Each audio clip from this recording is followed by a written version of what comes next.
രാവിലത്തെ എന്തെങ്കിലും ബാക്കി വന്നിട്ടുണ്ടെങ്കിൽ മിക്കവാറും ഷമീർ തന്നെയാണ് കൊണ്ടുപോകണത്.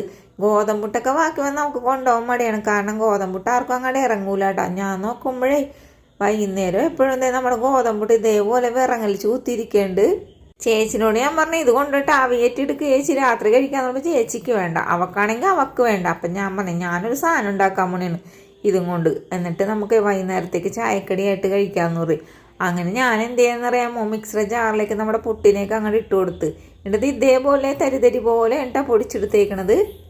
ചട്ടിയിലേക്ക് കുറച്ച് ഓയിലാണ്ട് ഒഴിച്ചു കൊടുത്തേ. ഞാൻ നോക്കുമ്പോഴേ ഇതൊന്നും കടിക്കാൻ കിട്ടണ്ട എന്തെങ്കിലും. അപ്പം ഞാൻ ഷൈജൻ്റെ കടയിൽ പോയി പൊട്ടുകടലും കപ്പലണ്ടിയും മേടിക്കാമെന്നുള്ളൂ. നോക്കുമ്പോഴേ അവിടെ പൊട്ടുകടലില്ല. പിന്നെ കപ്പലണ്ടി പാക്കറ്റ് ഒരെണ്ണം മേടിച്ചിട്ടുണ്ടെന്ന് ആ എണ്ണയിലിട്ട് വറുത്ത് കോരി അത് മാറ്റി വെച്ചിട്ടുണ്ട്. ഇനി ആ എണ്ണയിൽ തന്നെ ഒരു സവാള അരിഞ്ഞതും ഒരു 2-3 പച്ചമുളക് വട്ടത്തിലരിഞ്ഞതും പിന്നെ വറ്റൽമുളകും ഒരു ചെറിയ പീസ് ഇഞ്ചി അരിഞ്ഞതും ഇച്ചിരിക്കോളം ഉപ്പും കൂടി ചേർത്ത് കൊടുത്തിട്ടുണ്ട്. ഇനി ഇതെല്ലാം കൂടി ഒന്ന് നന്നായിട്ടൊന്ന് വഴറ്റിയെടുക്കണം. ഞാനിത് ആദ്യമായിട്ട് ഉണ്ടാക്കണേ, ഇന്നേവരെ ഉണ്ടാക്കിയിട്ടില്ല. നല്ല ടേസ്റ്റായിരുന്നു. ഇപ്പം രാവിലത്തെ അരിപ്പൂട്ടായാലും ബാക്കി വന്നിട്ടുണ്ടെങ്കിൽ ഇങ്ങനെ ഉണ്ടാക്കിക്കോട്ടെ, നല്ലതായിരിക്കും. പിന്നെ ഇതിലേക്ക് കുറച്ച് മുളക് പൊടി ഇട്ട് കൊടുത്ത് ചിക്കൻ മസാലയും ചേർത്ത് കൊടുത്തിട്ടാണ് ഇതെല്ലാം കൂടി ഇളക്കി കൂട്ടിക്കുമ്പോഴേ നമ്മുടെ മുട്ടക്കാരൻ കൊണ്ട മുട്ട ട്രെയിലില്ലേ 2 മുട്ട പൊട്ടിയിരിക്കണം. ബാക്കിയൊക്കെ നല്ല കേട്ടോ. പൊട്ടിയ മുട്ട എന്തായാലും അവിടെ വെച്ചിട്ട് ഒരു കാര്യമില്ല. എന്നാൽ പിന്നെ ഒരു വഴിക്ക് പോകണമല്ല, അതും കൂടി ഇതിലേക്ക് പൊട്ടിച്ച് വയ്ക്കാമെന്നും പറഞ്ഞാൽ അത് ഒഴിച്ച് എല്ലാം കൂടി അങ്ങോട്ട് ചിക്കി പൊരിച്ചെടുത്തിട്ടുണ്ട്. ഞാൻ ഈ റെസിപ്പി ഒന്നും നേരത്തെ മുൻകൂട്ടി മനസ്സിലൊന്നും കരുതി വെച്ചതൊന്നുമല്ല കേട്ടോ. എൻ്റെ അടുക്കളയിൽ കയറുമ്പോഴായിരിക്കുമല്ലോ എൻ്റെ മനസ്സിലേക്ക് ഇന്നൊരു ഐറ്റം കൂടി ഇട്ടിട്ടുണ്ടെങ്കിൽ കൂടുതൽ ടേസ്റ്റ് ആയിരിക്കുമല്ലോ എന്ന് ഓർക്കണം. അങ്ങനെ ഞാൻ ഓരോന്ന് ഇട്ട് കൊടുക്കണതാണ്.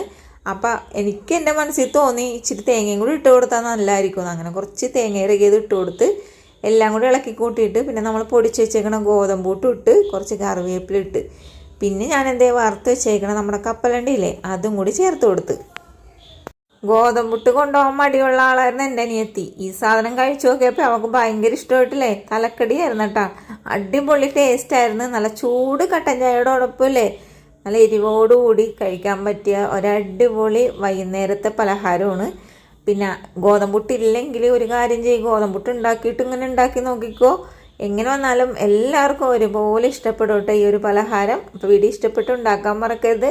അതേപോലെ ചാനൽ സപ്പോർട്ട് ചെയ്യാനും ലൈക്ക് ചെയ്യാനും ഷെയർ ചെയ്യാനും മറക്കരുത്. നമ്മുടെ വീഡിയോ ഇത്ര നേരം കണ്ടതിന് താങ്ക് യു.